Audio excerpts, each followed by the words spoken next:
মসজিদে নববীতে নাকি হাদিসের দর্শ হইতেছিল। তো বহু দূর এক যুবক দুই হাঁটুর ভিতরে মাথা ঢুকায়া বসা আছে। তো খিজির আলাইহিস সালামের এটা ভালো লাগতেছিল না যে সবাই আমরা বৈশা হাদিস শুনি, এই যুবক ওই দূরে বৈশা দুই হাঁটুর ভিতরে মাথা ঢুকায়া একা একা কি করে। তো যায়া মাথার উপরে হাত দিয়া বলতেছে, ওই যুবক, সবাই তো হাদিস শুনে, তুমি একা একা কি করো? তো যুবক বড় কষ্টে মাথাটা বাহির করছে, বাইর করে একটু বেকা করে চেহারাটা দেখা বলতেছে, সবাই আব্দুল হকের থেকে শুনে, আমি ডাইরেক্ট হকের থেকে শুনতেছি। আব্দুল হক মানে হকের বান্দা। তো খিজির আলাইহিস সালাম ভাবতেছে বয়স তো কম মনে হয়, কিন্তু কথা তো অনেক বড় বলে ফেলছে, আরে আর একটু বাজায় দেখি। তো বলতেছে, ওই যুবক, তুই যে এত বড় কথা বললি, বলতো আমি কে? আবার মাথাটা কষ্ট করে বাহির করে বলছে, খিজির যুবকদের পায়ে হাত দিয়া বলতেছে, তুমি জানো না আবার তুমি সবে বরাত পাবে কিনা? তুমি জানো না তুমি রমজান পর্যন্ত পৌঁছবে কিনা? আমিও জানি না যে আমি রমজান পর্যন্ত পৌঁছবে কিনা।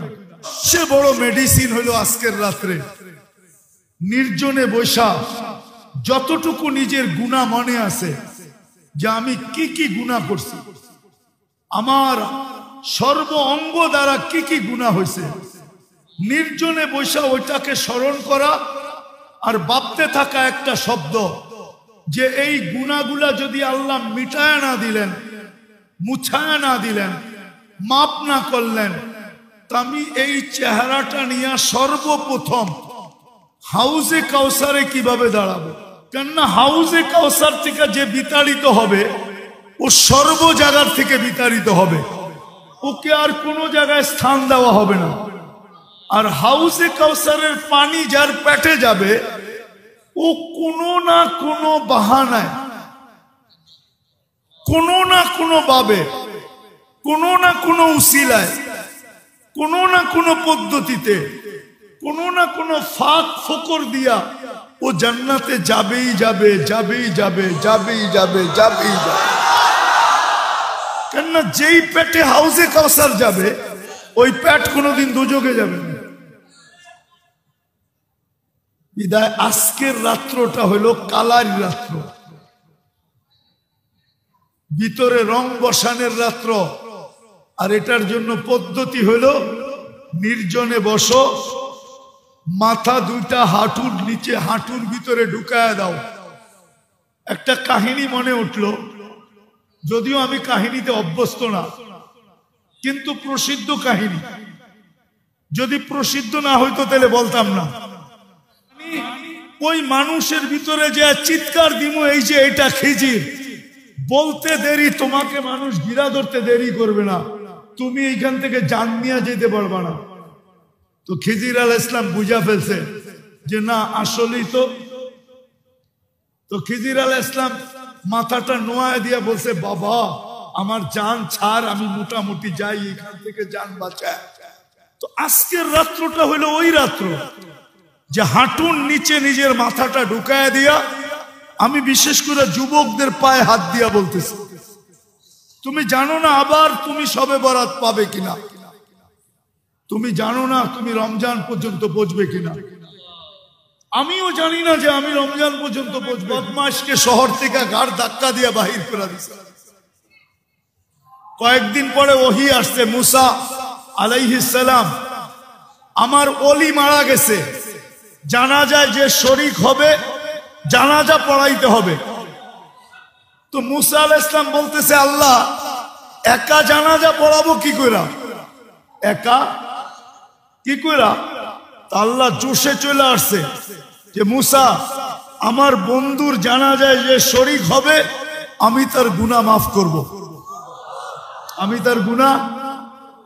এই সুযোগকে হাতছাড়া করে চলছে বনি ইসরাইল, যা দেখে জঙ্গলে পড়া আছে ওই পুরান বদমাশ, যাকে মুসা আলাইহিস সালাম বাহির করে দিয়েছেন। আর বনি ইসরাইল ছিল একটু গারতেরা জাতি। গারতেরা, গারতেরা বুঝেন? রগ একটা বেকা আর কি। তো মুসা আলাইহিস সালাম বলতেছে, মুসা জীবনভর বহুত খেলা তো দেখাইলা, এটা কি শেষ খেলা? বদমাইশ আবার অলি হইল কবে? হ্যাঁ, মুসা আলাইহিস সালাম কাকে জিজ্ঞেস করবে? উনি ওহির অপেক্ষায় আছে। একটু পরে আল্লাহ ওহি পাঠাইছে, মুসা আলাইহিস সালাম ছিল তো বদমাশ, সত্য, কিন্তু ফালাম্মা করুবাল মউত। আরবি শব্দগুলা কিন্তু ভালো মতে শুনেন। ফালাম্মা করুবাল মউত, যখন মউত একবারে সন্নিকটে চলে আসছে, রাআ ইয়ামিনা ওয়া শিমালা, ডাইনে দেখছে, বামে দেখছে, আমামা ওয়া আরাআ, সামনে দেখছে, পিছে দেখছে, করিবা ওয়া বাঈদা, কাছে দেখছে, দূরে দেখছে, ফালাম ইয়াজিদ আহাদ, কাউকে পায় না মনের কথা বলার জন্য। ফালাম্মা রাআল উফুক, আকাশের দিকে তাকায়া বলতেছে, ইয়া মাল্লা তাদুররুহুদ দুনু, ও আল্লাহ গুনায় যার ক্ষতি সাধিত হয় না, ওয়ালা তানকুসুহুল মাগফিরা, মাফ করলে যার ভান্ডারে কমে না, ফারা আমুতু ফরিদান ওয়াহিদা, দেখ আমি একা জঙ্গলে পড়া পড়তেছি, ওয়া আনতা কুলতা আনতাল গফুরুর রহিম, আর আপনি বলতেছেন আপনি গফুরুর রহিম। যদি মাফ না করলেন তো আমার লাভ হইল তো হইলটা কি? আপনার এই নাম দিয়ে আমার কি লাভ হইল? আল্লাহ বলতেছে, মুসা ইসআল বনি ইসরাইল মাযা উজিব, ও মুসা তুমি বনি ইসরাইলকে জিজ্ঞেস করো আলাইহিস সালাম আমি কি জবাব দিব। তো বনি ইসরাইল চিৎকার দিয়া বলতেছে, সাদাকতা ইয়া রাব্বা, রব আপনার সিদ্ধান্ত সঠিক। এই কথা বলার পরে আপনার জবাব তো এটাই আসে যে আমি মাফ করে দিলাম। আজকের রাত্র হলো ওই রাত্র। আমিও জানি না আগামী 1 বছর পরে শবে বরাত পাবো কিনা।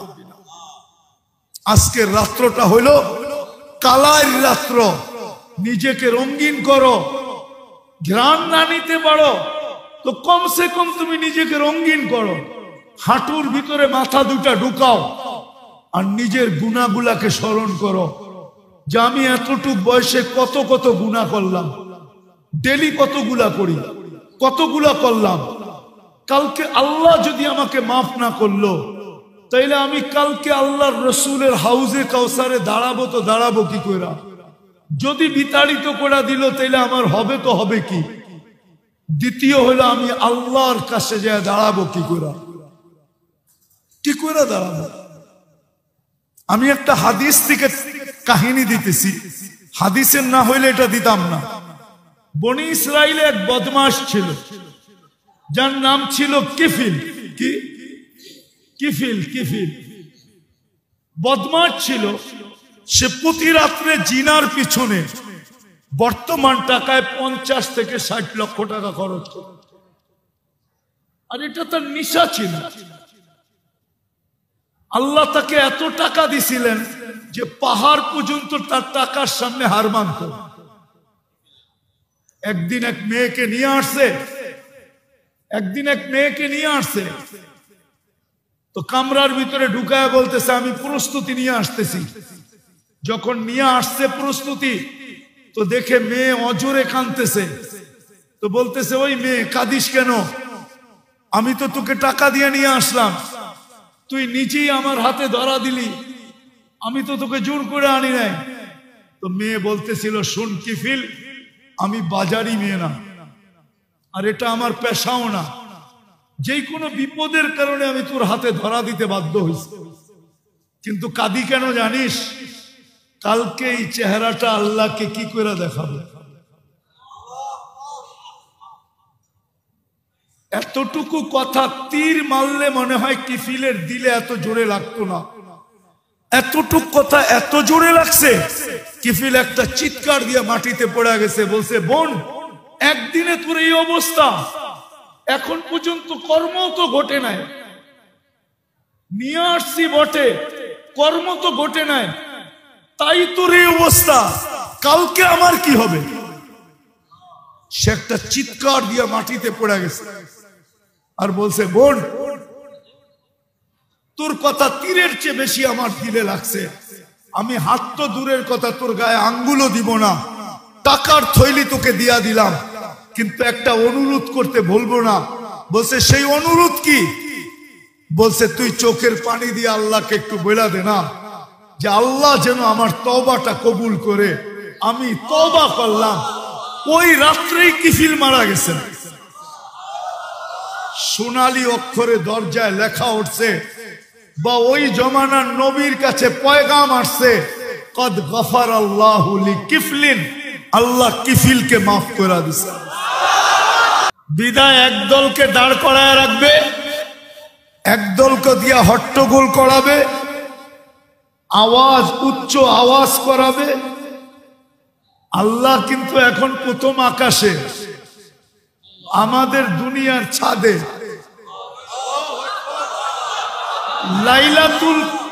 লাইলাতুল বরাত বাদই দিলাম। রাতের 3 ভাগের 1 ভাগ যখন অতিবাহিত হয়ে যায়, তো বুখারী শরীফের রেওয়ায়েত হলো, আল্লাহ দুনিয়ার আকাশে চলে আসেন আর আয়েশা ডাক দিতে থাকেন, হাল মিন মুস্তাগফির, কে আসিস জীবনের গুনাহ খাতাকে মাফ করাইতে চাও, দুয়া মুইছা জুলিস সাত করাইতে চাও, নিজে নিট এন্ড ক্লিন হইতে চাও, পরিষ্কার পরিচ্ছন্ন হইতে চাও, তাইলে আমি কিন্তু চলে আসছি তোমাদের বাড়ির ছাদে। বেশি কিছু করতে হবে না, শুধু হাত দুটা উঠাইবা আর এতটুকু বইলা দিবা, সুবহানাক ফাকিনা আযাবান নার, জয় আল্লাহ আপনি পবিত্র, আমাকেও মাফ করে পবিত্র বানায় দেন। আল্লাহ বলে, এতটুক বলতে দেরি, আমি তোমাদেরকে মাফ করতে দেরি করব না। কেননা তোমাদেরকে যদি মাফ না করি, তাহলে বন্ধুর সাথে আমার অঙ্গীকার আছে, অঙ্গীকার পূর্ণ হবে না। কেননা বন্ধুর সাথে আমার অঙ্গীকার হলো যে কিয়ামতের মাঠে আমি বন্ধুকে লজ্জিত হইতে দিব না। লা ইউখজিকা ফি উম্মতিক। আর তোমরা যদি সব গুনার বোঝা নিয়ে উঠো আর আমি যদি মাফ না করলাম, তো বন্ধু বলবে, আপনি বললেন কি করলেন কি? আমার উম্মত তো সব গুনার বোঝা নিয়ে উঠছে। আল্লাহ বলে, এই জন্যই আমি প্রতিদিন রাত্রে প্রথম আকাশে চলে আসি আর নিজের পক্ষ থেকে ডাকতে থাকি, যেন তোমরা হাত উঠাও আর আমি মাফ করি। আর কিয়ামতের দিন তোমরা পুত পবিত্র হয়ে দাঁড়াও, আর বন্ধু দেখা যেন খুশিতে হাসতে থাকে যে আমার উম্মতের তো কোনো গুনাহ খাতাই নাই। আরেকটাও কোরআনের আয়াত আছে, সাউফা ইউতিকা রাব্বুকা ফাতারদা। আল্লাহ ঘোষণা দিতেছেন, বন্ধু আপনাকে আমি রাজি করে ছাড়বো। আচ্ছা বলেন, আমরা যদি গুনাহ খাতা লাইলাতুল বরাত বাদই দিলাম, রাতের 3 ভাগের 1 ভাগ যখন অতিবাহিত হয়ে যায়, তো বুখারী শরীফের রেওয়ায়েত হলো, আল্লাহ দুনিয়ার আকাশে চলে আসেন আর আয়েশা ডাক দিতে থাকেন, হাল মিন মুস্তাগফির, কে আসিস জীবনের গুনাহ খাতাকে মাফ করাইতে চাও, দুয়া মুইছা জুলিস সাত করাইতে চাও, নিজে নিট এন্ড ক্লিন হইতে চাও, পরিষ্কার পরিচ্ছন্ন হইতে চাও, তাইলে আমি কিন্তু চলে আসছি তোমাদের বাড়ির ছাদে। বেশি কিছু করতে হবে না, শুধু হাত দুটা উঠাইবা আর এতটুকু বইলা দিবা, সুবহানাক ফাকিনা আযাবান নার, জয় আল্লাহ আপনি পবিত্র, আমাকেও মাফ করে পবিত্র বানায় দেন। আল্লাহ বলে এতটুক বলতে দেরি, আমি তোমাদেরকে মাফ করতে দেরি করব না। কেননা তোমাদেরকে যদি মাফ না করি তাহলে বন্ধুর সাথে আমার অঙ্গীকার আছে, অঙ্গীকার পূর্ণ হবে না। কেননা বন্ধুর সাথে আমার অঙ্গীকার হলো যে কিয়ামতের মাঠে আমি বন্ধুকে লজ্জিত হইতে দিব না। লা ইউখজিকা ফি উম্মতিক। আর তোমরা যদি সব গুনার বোঝা নিয়ে উঠো আর আমি যদি মাফ না করলাম তো বন্ধু বলবে আপনি বললেন কি করলেন কি? আমার উম্মত তো সব গুনার বোঝা নিয়ে উঠছে। আল্লাহ বলে এই জন্যই আমি প্রতিদিন রাত্রে প্রথম আকাশে চলে আসি আর নিজের পক্ষ থেকে ডাকতে থাকি যেন তোমরা হাত উঠাও আর আমি মাফ করি। আর কিয়ামতের দিন তোমরা পুত পবিত্র হয়ে দাঁড়াও আর বন্ধু দেখা যেন খুশিতে হাসতে থাকে যে আমার উম্মতের তো কোনো গুনাহ খাতাই নাই। আরেকটাও কোরআনের আয়াত আছে, সাউফা ইউতিকা রাব্বুকা ফাতারদা। আল্লাহ ঘোষণা দিতেছেন বন্ধু আপনাকে আমি রাজি করে ছাড়বো। আচ্ছা বলেন, আমরা যদি গুনাহ খাতা নিয়ে উঠি তাহলে আল্লাহ রসুল কি রাজি হবে? হ্যাঁ, তুল বরাত বাদেই দিলাম, কিন্তু এখন তো আল্লাহ ডাকতেছে মাপ চাওয়ার জন্য আর আমরা আল্লাহর ঘরে বসে আছি। আল্লাহর কথা শোনার পরে, আল্লাহ রসুলের কথা শোনার পরে যদি দিলে দাগ টানলো, রেখাপাত করলো আর আমি হাত উঠানোর পরে যদি আমার চোখের কোনায় মাছির মাথা পরিমাণ একটু পানি উদিত হলো, আল্লাহর ভয়ে, জাহান্নামের ভয়ে, জান্নাতের আগ্রহে যদি একটু পানি উদিত হইল, তো এটাও তো বুখারী শরীফের রেওয়ায়েত যে মাছির মাথা পরিমাণ পানি তোমার চোখের কোনায় জাহান্নামের ভয়ে উদিত হইতে দেরি, আমরা তোমার চক্ষুটা না এই শরীরটাকে জাহান্নামের উপরে হারাম করতে দেরি করব না। জাহান্নামের আগুনটা তোমার উপরে বুঝাইতে দেরি করব না। তোমার নামে জান্নাত লিখতে দেরি করব। আল্লাহ তোমাকে আমাকে অস্তিত্ব দিল, এক ফোঁটা পানির থেকে যুবক বানাইলো, আমাকে পুরুষ বানাইলো, আরেকজনকে নারী বানাইলো, তৃতীয় লিঙ্গ বানাইলো না। ওই আল্লাহ রং আর কালার ছাড়া আমাকে তোমাকে গ্রহণ করবে তো করবে কি করে? আমাকে যুক্তি দিয়া বুঝান। একটু যুবক বোঝো, একটু বোঝো, আমার কথাটা একটু ভাবো। দেখো আমার একটা জায়গার কথা মনে উঠছে। আমি বড় দুনিয়া ঘুরা ব্যক্তি, যদিও আমার দেশে আমার মান নাও থাকতে পারে, কিন্তু আলহামদুলিল্লাহ আমার দেশে আমার অদ্বিতীয় নাই। কোরআনে যত জায়গার কথা লেখা আছে আমাকে গণতে হবে আমি কোনোটা দেখি নাই কিনা, এটা আমাকে গয়না বলতে হবে। তো আমার এক জায়গার কথা মনে উঠলো, ধ্বংস স্তূপকে ঈসা আলাইহিস সালাম দেখা, ওই গ্রামকে দেখা ঈসা আলাইহিস সালাম জিজ্ঞাসা করছিলেন সাথীদেরকে যে তোমরা কি জানতে চাও যে এই গ্রামবাসীকে আল্লাহ সমূলে ধ্বংস করলেন কি করে? তো সাথীরা বলতেছিল যদি আপনি জানান তাহলে আমাদের জন্য খুব ভালো হয়। উনি জানাইছেন বিদায় আমাদের নবীজি আমাদেরকে জানাইছেন। উনি গ্রামবাসীকে জিজ্ঞাসা করছেন, ইয়া আহলাল কারিয়া আজিবু রূহাল্লাহ, হে গ্রামবাসী আল্লাহর রূহের ডাকে সাড়া দাও। তো একজন মাটির নিচের থেকে চিৎকার দিয়া বলতেছে, মাদা তুরিদু মিন্না, আপনি আমাদের কাছ থেকে কি জানতে চান? তো বলতেছে, লিমাদা দাম্মারাকুমুল্লাহু তাদবীরা, তোমাদেরকে আল্লাহ সমূলে কিভাবে ধ্বংস করলেন? তো নিচের থেকে জবাব আসছে বিতনা বিল আফিয়া, আমরা বড় নিশ্চিন্তে ঘুমাইতেছিলাম, ফুর্তি করতে করতে নিশ্চিন্তে আমরা ঘুমাইতেছিলাম। আসবাহনা ফিল হাবিয়া, সকালে উঠা দেখি আমরা হাবিয়া দুজকের। আজকে সূর্য কিন্তু বলতে বলতে ডুবছে।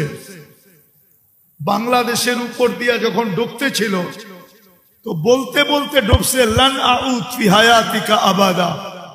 ও বাংলাদেশের মানুষ, হতে পারে তোমরা কাল সকালে আমাকে উঠতে নাও দেখতে পারো। জ্বলন্ত প্রমাণ, কয়েকদিন আগেই তুর্কিতে যে ভূমিকম্প আসছে, 1.5 লক্ষ মানুষ মারা গেছে, একটা শহর মাটির সাথে মিশা গেছে। ওরাও তো নিশ্চিন্তে ঘুমাইতেছিল। ওরা কি জানতো যে সকালে আর সূর্যকে উঠা দেখবে না? জানি না কে কোথায় পৌঁছে গেছে, জান্নাতে গেছে না দুজকে গেছে, এটা তো আমাদের কারো জানা নাই। তো যেটা আমি বুঝাইতেছিলাম যে আমাদের ভাবা উচিত, আমি যখন রং আর ঘ্রাণ ছাড়া আর শুধু ঘ্রাণ ছাড়া আমি যদি ফুল না কিনি, তাহলে আমিও তো একটা ফুল। সৃষ্টির ভিতরে আমি একটা ফুল না? আমি যদি সৃষ্টির ভিতরে ফুল না হইতাম, তাহলে আমার ভিতরে, আমার মাথায় শ্রেষ্ঠত্বের মুকুট কেন দিতেন? আমাকে সৃষ্টির সেরা কেন বলতেন? সৃষ্টির ভিতরে আমাকে সবচেয়ে সুন্দর কেন বলতেন? সৃষ্টির ভিতরে সবচেয়ে সুন্দর গঠনওয়ালা কেন বলতেন? হাজারো জিনিস আছে। বুঝা গেল সৃষ্টির ভিতরে মানুষ নামের আমিও একটা ফুল। ওই আল্লাহ আমাকে কি করে গ্রহণ করবে যদি আমার ভিতরে ঘ্রাণ না থাকলো, যদি আমার ভিতরে রং না থাকলো? আমার আলোচ্য বিষয় তো এটাই ছিল যে আত্মশুদ্ধি কি জিনিস, এটার প্রয়োজন কি জিনিস, কেন প্রয়োজন। কিন্তু আপনাদের হট্টগোল তো আমাকে ওইদিকে যাইতেই দিতে চায় না। হট্টগোল যাইতে দিতে চায় না। আর এরকম হট্টগোলের ভিতরে কথা বলে মজাও পাওয়া যায় না। কেননা আপনাদের একাগ্র চিত্ততা যত হবে, কথা কিন্তু দিলের থেকে আসে না। কেউ যদি ভাবে যে আমি মনের থেকে সাজায়া বলবো, আমি বলবো, সে ভুল বলে। কথা কিন্তু উপর থেকে আসে, উপর থেকে দিলের ভিতরে ঢোকে, মুখ দিয়া এটা স্পিকার হিসাবে সামনে যায়। মুখটা অনলি স্পিকারের কাজ করে, কথা কিন্তু ওই উপর থেকে আসে। আল্লাহর কাছ থেকে আল্লাহ কথা ঢালতে থাকে। জানে আমার সবাই নিশ্চুপ হইতে হয়, কেননা আমার সুর নাই। আমি সুর দিয়ে আপনাদেরকে মাতাল করতে পারবো না। কিন্তু আমার যখন নিশ্চুপ হবে,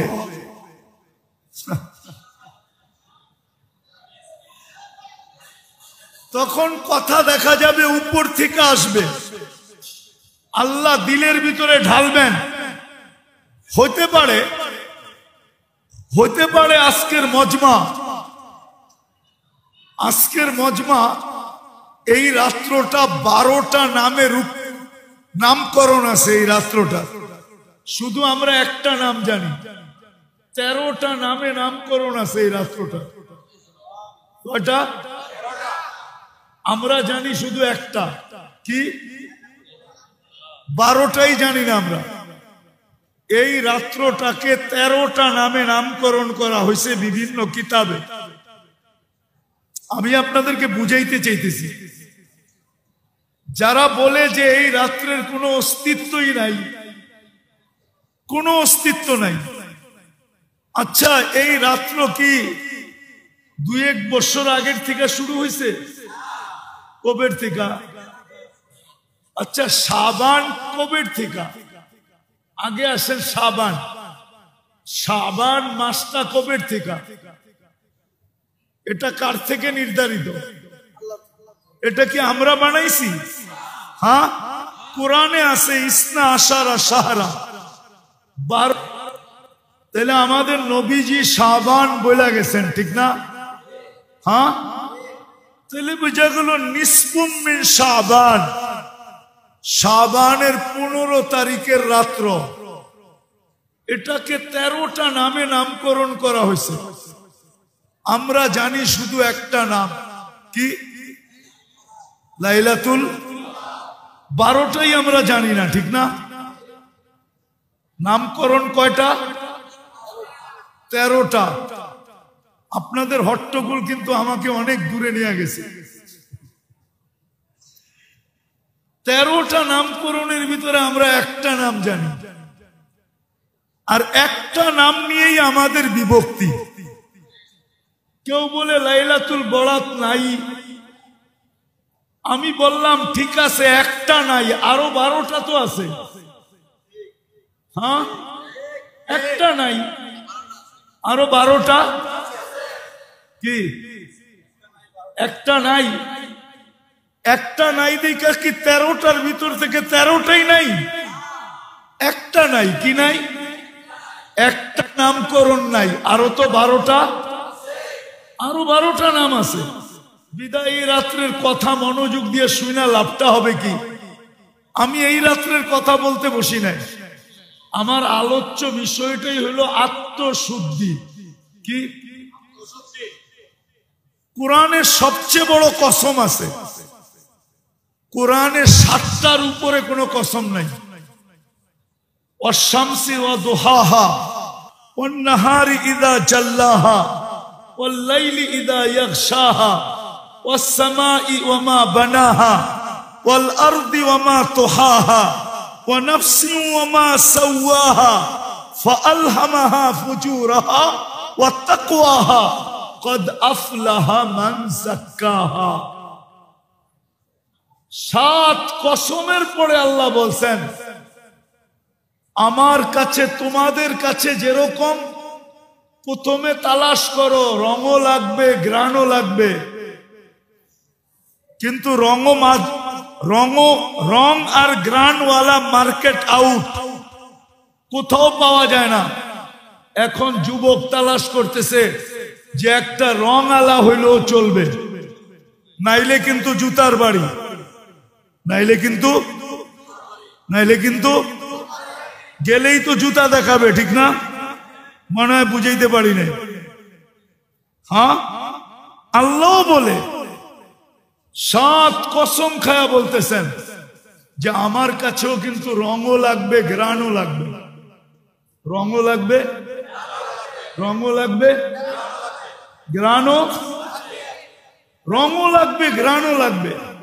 কিন্তু আল্লাহকে যদি প্রশ্ন করি, আল্লাহ রং গ্রান তো নাই, শুধু রং আছে, তা আল্লাহ বলে শুধু রং হইলেও চলবে, কিন্তু ওই রংটা আমার বন্ধুর রঙে রঙিন হইতে হবে। ওই রংটা আমার বন্ধুর রঙে রঙিন হইতে হবে, রঙে রঙিন হইতে হবে। একটা কথা বোঝেন, আমি একটা প্রশ্ন করি আপনাদেরকে। আচ্ছা বলেন তো, সাক্ষী ছাড়া কোনো কেস চলে? যদি সরকার বাদী হয় তারপরও লাগবে, সাক্ষী লাগবে। হ্যাঁ, যদি পুলিশ বাদী হয় লাগবে। তাহলে কিয়ামতের দিন তো আল্লাহ বিচার কার্য শুরু করবেন। কিয়ামতের মাঠে বিচার দিনের স্বামী আল্লাহ, ঠিক না? বিচার কাজ আল্লাহ পরিচালনা করবেন, ঠিক না? আল্লাহকে যদি প্রশ্ন করি, আল্লাহ সাক্ষীকে, আপনি যে বিচার কাজ করবেন সাক্ষী কই? জবাব কি আপনাদের কাছে? অনেকে বলবেন সাক্ষী হইল কেরামান কাতিবিন, ঠিক না? ভুল। কেননা ফেরেশতা মুকাল্লাফ না, ফেরেশতা হুকুমের অধীন না, ফেরেশতা শরীয়তের অধীন না। সাক্ষী এটা শরীয়তের বিষয়। আর ফেরেশতা শরীয়তের কি না মুকাল্লাফ।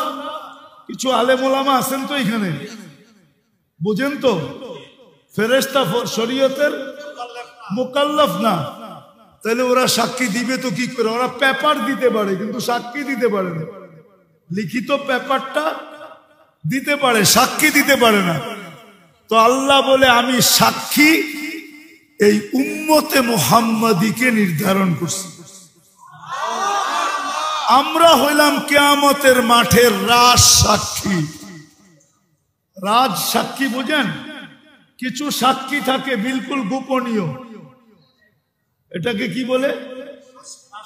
রাজ সাক্ষী। আমরা হইলাম ওই সাক্ষী। কোরআন বলতেছে সুহাদা আলান নাস, কিয়ামতের দিন আমি তোমাদেরকে সাক্ষী হিসাবে আমার পাশে দাঁড় করাবো। এই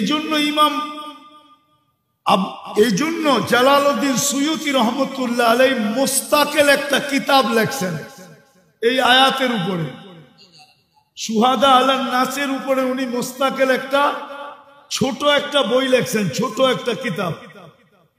আপনাকে খুঁজে বের করতে হবে, কিন্তু আমি নাম দিব না, কেননা আমার এটা জীবনের সংগ্রহ, তো সারা দুনিয়া ঘুরা ঘুরে আমি এটা বাহির করছি। ইম্পসিবল। আপনি এখন আমার বিরুদ্ধে লিখতে থাকেন যত পারেন ফেসবুকে, কিন্তু আপনি যদি টুকান তাইলে পাবেন। আমার মতো ঘুরেন, টুকান, পাবেন। কেননা আমি তো রত্ন কুড়াইয়া নিয়ে আসছি সমুদ্রের তলদেশ থেকে, আর আপনি বাইতুল মুকাররম আমার পাশে বই রত্ন নিয়ে যাবেন? এত সহজ। আমি এত কাঁচা মাছ খাই না, ফ্রাই করি, তারপরে পাকাই, তারপরে খাই, ডাবল পাকায় খাই। তো যেটা বুঝাইতেছিলাম, আমরা সাক্ষী কিয়ামতের দিন। এটার উপরে জালালউদ্দিন সুয়ুতী রহমতুল্লাহ আলাইহি মুস্তাকিল কিতাব লেখছেন, শুধু এতটুক শব্দ দিয়ে সুহাদা আলান নাস। তারপরে উনি দলিল নিয়ে আসছেন, শত দলিল আনছেন, উনি লেখছেন। তো যেটা বুঝাইতেছিলাম, আমি শেষ জায়গায় চলে আসছি, দেড়টা বাজতে চলছে। আল্লাহ আমাদেরকে গ্রহণ করবেন রং দেখা আর ঘ্রাণ দেখা। ব্যান ভাড়া কইরা, অটো ভাড়া কইরা মসজিদে মসজিদে ঘুরতেছে। আরেক দল পাবেন যায় আজিমপুরের ভিতরে ভিড় জমাইতেছে, 200-400 মোবাইল হারায় আসবে আজকে, ঠিক না? হ্যাঁ। আরেক দল যায় দেখবেন, আমি বিরোধিতা করতেছি না, শুধু মাজারে মাজারে যায়া এরকম ভিড় জমাইতেছে, ঠিক না? কিন্তু এই রাত্রটা তো এই জন্য ছিল না, এই রাত্রটা তো ছিল কালাইয়ের জন্য। কালার রাত্র। ওয়ামান আহসানু মিনাল্লাহি সিবগা। কালার রাত্র ছিল, রং লাগানোর রাত্র ছিল, যে তুমি রং লাগাও, নাইলে এটা 13টা নাম কেন হবে? আমার মনে হয় এই বাইতুল মুকাররমের মজমা যদি মিডিয়ায় যায়, কালকেই হয়তো আমার কাছে ফোন যাইতে পারে 200-100, যে 13টা নাম আপনি কোত্থেকে পাইলেন? আমরা তো জীবনভর একটা। আমাদের ভিতরেও কিছু লোক আছে যারা এই রজনীটাকে এতটুকু বাড়াইয়া দিছে, বাড়াইতে বাড়াইতে বাড়াইতে বাড়াইতে বাড়াইতে বাড়াইতে এত কিছু এটার ভিতরে ঢুকাইয়া দিছে যে এখন কিছু লোক আঙ্গুল উঠানো শুরু করছে। সুযোগ পাইছে বা উচিতও ছিল, কি উচিত ছিল, কিন্তু উচিত কাজ করতে যায়, আঙ্গুল উঠাইতে যায়, এটাই বলতেছি, আঙ্গুল উঠাইতে যায় এত দূর উঠাইয়া দিছে যে এখন এটার অস্তিত্বই বিলীন হয়ে গেছে। তাইলে এটাও ঠিক না। যা হোক, যেটা বলতেছিলাম, এই রাত্রটা আমি যেটা বলতেছিলাম, আল্লাহ কিন্তু আমাদেরকে গ্রহণ করবে রং দেখা আর ঘ্রাণ দেখা। আত্মশুদ্ধি হইল রং আর ঘ্রাণের কি সংমিশ্রণ। রঙও আবার কি ঘ্রাণও, রঙও ঘ্রাণও। দেখেন শাহজালাল রহমতুল্লাহ আলাইহির কাছে কিন্তু কিছুই ছিল না, শুধু একটা জায়নামাজ ছিল। কি ছিল? কোনো তীর ছিল না, তলোয়ার ছিল না, ডাল ছিল না, সরকি ছিল না, কোনো বোম ছিল না, টোম ছিল না। কিন্তু উনি সিলেট বিজয় করছেন না করেন না? কি দিয়া? শুধু জায়নামাজ। শুধু জায়নামাজটাই হইল আত্মশুদ্ধির রং আর কালারের বিস্ফোরণ। বিস্ফোরক ছিল এটা, এটা জায়নামাজ ছিল না, এটা বিস্ফোরক ছিল, বিস্ফোরণ ছিল। ওনার আত্মশুদ্ধির কারণে, রং আর ঘ্রাণের কারণে যখন রাজা গোর গোবিন্দ দেখছে যে পানির উপর দিয়া জায়নামাজে বৈশা পার হইতেছে, তো ও বুদ্ধিমান ছিল, ও বুঝা ফেলছে মাত্র আমাকে জায়নামাজ দেখাইছে, কিন্তু জায়নামাজের মালিক দেখায় নাই। যদি জায়নামাজের মালিক দেখায় দেয় তাইলে কিন্তু আমার অবস্থা আরো খারাপ হবে। বিদায় বাবা, জানিয়া পালাও, জানিয়া পালাও। তো আজকের রাত্রটা আসলে ওনারা যে পয়েন্টটা নিছে 13টার ভিতরে এটাও একটা, যে আজকে রাত্র 13টা নামের ভিতরে এটাও একটা, যে আজকের রাত্রটা হলো কালাই রাত্র। কালাই সিবগাতুল্লাহ, অনান আহসানু মিনাল্লাহি সিবগা। আরো আমি দেখাইতে পারি, কিন্তু আমি যে নিষেধ করে দিলাম একটা, যেটার কোনো লাইলাতুল বরাত বলতে কোনো অস্তিত্বই নাই। আমি প্রথম যুক্তি দিছি, একটা আপনি না করছেন, কিন্তু 12টা এখনো রয়ে গেছে। কি 12টা এখনো কিতাবের পৃষ্ঠায় রয়ে গেছে, ঠিক না? 12টাকে খণ্ডন করতে আপনার আরো 12 বছর লাগবে। 12 বছরে পারবে না, ঠিক না? দ্বিতীয় হইল যে আমি যে এটাকে নাই বললাম, আমাকে ভাবা উচিত ছিল যে আমি মারা যাওয়ার পরে আমাকে কয়জন রহমতুল্লাহ আলাইহি বলবে। আর যারা লেখা গেছেন, যারা প্রমাণ দিয়ে গেছেন, এদের নাম নিয়ে ডেলি কত কোটি মানুষ রহমতুল্লাহ আলাইহি বলে। বাংলাদেশের কোনো আলেম নাই যে ইমাম গজালি রহমতুল্লাহ আলাইহির নাম শুনবে আর রহমতুল্লাহ আলাইহি বলবে না। আবুল সামরকান্দির নাম শুনবে আর বলবে না। আশরাফ আলী থানভী রহমতুল্লাহ আলাইহির নাম নিবে আর রহমতুল্লাহ আলাইহি বলবে না। হুসাইন আহমদ মাদানী রহমতুল্লাহ আলাইহির নাম নিবে আর রহমতুল্লাহ আলাইহি বলবে না। এরকম লোক খুব কম আছে, খুব আলেম কম আছে, ঠিক না? কি বলেন? আরো যত আছে।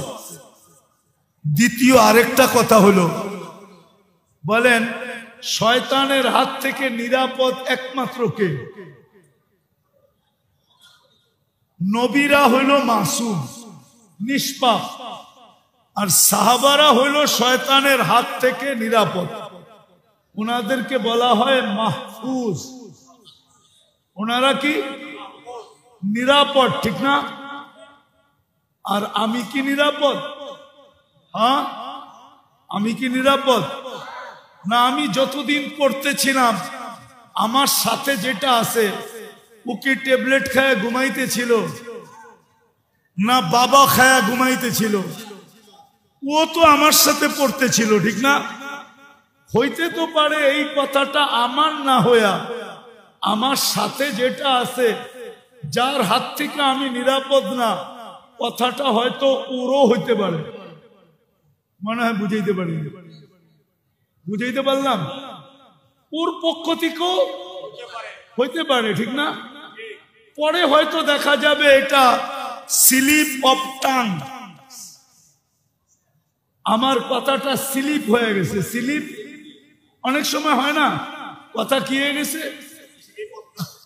স্লিপ অফ টাং, মুখ ফসকায় কথাটা বাহির হয়ে গেছে।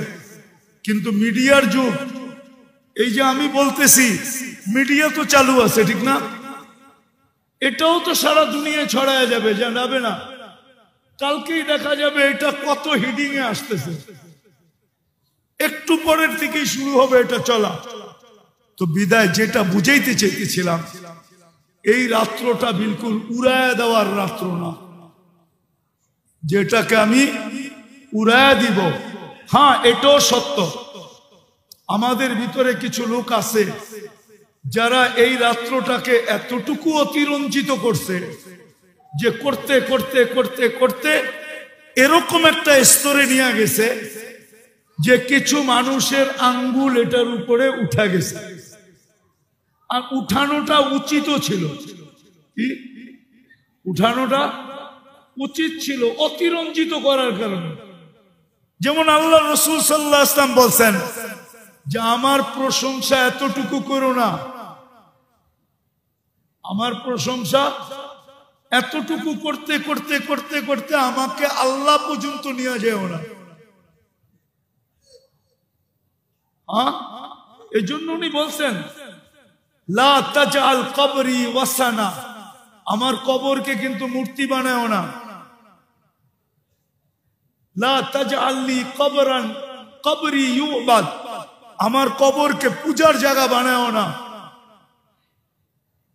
অনেক কথা বলছেন, মেরে হাত সে মেরা রুতবা না বাড়ানা, বাড়াকর বহুত তুম না মুঝকো ঘটানা। আমাকে যতটুকু আল্লাহ স্থান দিছেন ওই পর্যন্ত রাখো, এর চেয়ে উপরে নিয়ে যেও না। উপরে নিয়ে গেলে দেখা যাবে আমার মর্যাদা বাড়ানো হয় নাই, বরং আমার মর্যাদাকে তোমরা কমায়া দিছো। তো আসলে